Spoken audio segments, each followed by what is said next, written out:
Thank you for allowing me to come to speak today on such an important topic. I am a spokesperson for an organization called Doctors Against Forced Organ Harvesting, and my purpose here today is to try and convey to you the information we've learned over the past decade. Since the 1990s, evidence had continued to mount, which concerned the medical community, that Chinese transplant practices were just completely unethical. And this goes back to what he mentioned before in 1998, when a prison guard testified here, and then in 2001, a Chinese medical doctor named Wang Guoji fled to the United States, testified in front of Congress that China was using organs from executed prisoners. This was something the Chinese Communist Party at the time completely denied. Many doctors then started becoming very alarmed at the rapid exponential increase in transplantations that were taking place in China since 1999. And then the number of transplant centers just took off. China's transplant centers went from 150 in 1999 to over 600 by early 2000. And according to Chinese Vice Minister of Health, the number of transplants performed each year went from several hundred in 1999 to well over 10,000 a year by 2008. And the China Daily newspaper reported that the actual number in 2006 was 20,000.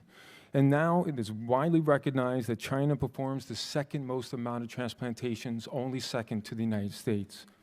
Even more troublesome is evidence that China seemed to have an overabundance of organs and that their medical tourism business was booming. They had hospitals advertising all over the internet that they could guarantee patients organs within the time frame of weeks, and they could even schedule them in advance. To put that in perspective, the United States waiting time for a kidney is over 3 years.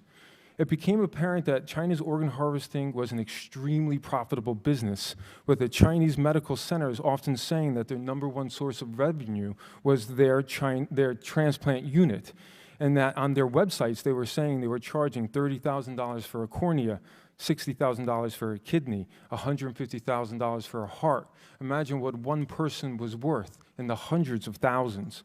Some people may think, it makes sense. China is such a large country, so many people. But you really need to take a few factors into consideration. One, China does not have a formal public organ donation program.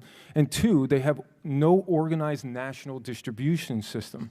And even though they tried many times, the Beijing Red Cross themselves stated in 2011 that over the past 20 years, only 37 people nationwide had registered to become an organ donor. Take that in comparison to the United Kingdom, who has 18 million people as registered donors.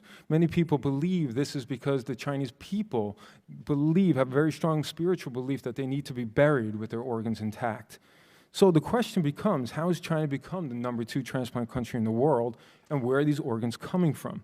Well, in 2005, the Vice Minister of Health of China admitted that over 95% of the organs transplanted come from executed prisoners. And then in 2010, he stated again that between 1997 and 2008, China had performed more than 100,000 transplantations, and over 90% of the organs came from executed prisoners. This is China saying that themselves. Although the Chinese government admits the major source of organs is from executed prisoners, they don't actually give official numbers for either the amount of people they execute every year or the amount of people they transplant every year. If you look at many experts, they try to estimate it. It's anywhere from about 2,000 to 8,000 executions a year takes place in China, which is more than all the world combined. But that still falls short of the 10,000 organs that they're saying they're transplanting every year. So the numbers don't add up. Even if they executed 10,000 a year and transplanted 10,000 a year, there would still be a very large discrepancy. Why is that? It's simply impossible that those 10,000 people executed would match perfectly the 10,000 people that needed the organs. You really have so many factors that go into play when you're transplanting somebody. And many times we'll use the ratio of 10 to 1. It takes 10 people to find a suitable donor for one person. So if we go by those numbers, they couldn't be just executing 10,000 people. Doing it the way they say they're doing, they'd have to be executing around at least 100,000 people. Then there's the factor of time, which needs to be really understood. Once you harvest someone's organs, it's not that you can keep these organs around forever. There's a very short window of time. Take, for example, a heart, which only has about 8 hours once removed from the body. And you have the fact that China's own state laws says that prisoners, once sentenced to execution, have to be executed within 7 days. And this almost happens automatically. So we don't have the situation in China where we have all these people on death row. It's just not like that. And so saying this means that the prisoners sentenced to death cannot fully account for all the transplantations that are taking place in China, especially when we talk about medical tourism patients. So how are they able to have this quote-unquote on-demand transplant system that's capable of extremely short times? The only way they can be doing this is if they have another source of living donors that are available on demand. And I say living donors. And this is where, in some cases, the actual transplant operation itself becomes the method of execution. It has been through many different investigations that we now come to believe that it's prisoners of conscience, including Falun Gong practitioners, Tibetans, Uyghurs, house Christians, who are being killed for their organs. And many of us now believe that the practitioners of Falun Gong may be one of the worst victims because they comprise by many, or believed by many, to be the largest population of prisoners of conscience in China today. Also, if you look at the timeline of the onset of China's boom in transplantations and the onset of the persecution of Falun Gong, it almost runs in complete parallel, with both of them starting in 1999.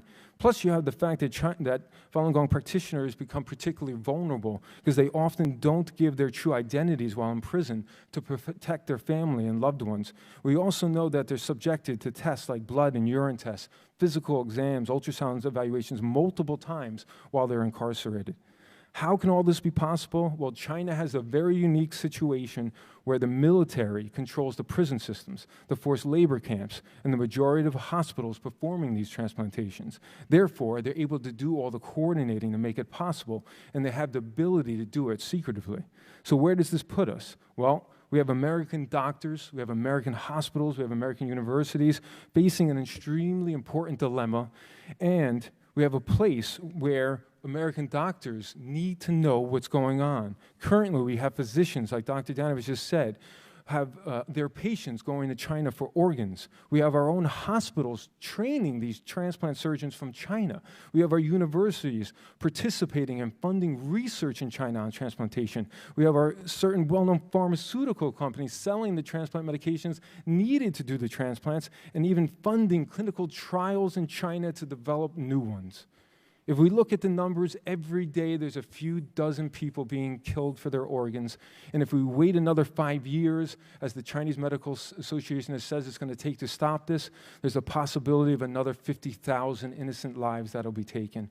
I stand before you today hoping that the U.S. government will perform an official investigation into this matter and release all evidence it has about China's transplant practices. How can we expect our doctors and hospitals to make good decisions without all the information?